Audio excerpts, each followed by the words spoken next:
Hello and welcome back to the Welsh Gardener. This is my first how-to video of my basics series, which is going to be about mulching. Hope you enjoy. Some of the reasons you might want to use mulch is because it suppresses weeds and retains moisture, which reduces the amount of hours that you have to put into your garden. Another reason is because it protects plants from frost and decomposes to make better soil over winter.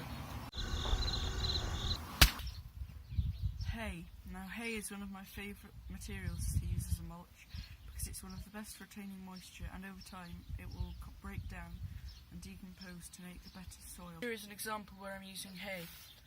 Now this is where I'm using the lazy way to grow potatoes as seen on Harries nursery, which is where you just lift it up, the hay, and plant the potatoes and put the hay back over, and then to harvest you just pull it up and then find all of the hay.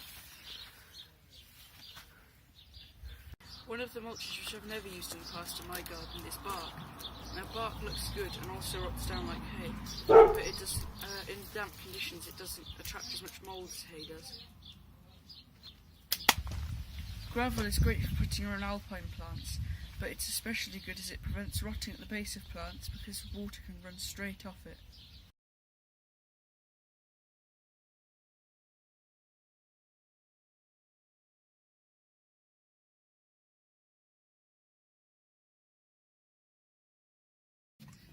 The best time to mulch is in spring or autumn as the moisture levels are correct.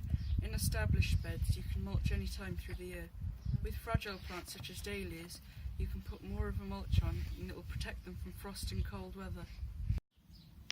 I hope you enjoyed this video about the basics of mulching. Please stick with me for the rest of the series. Any more questions can be left down in the comment section below.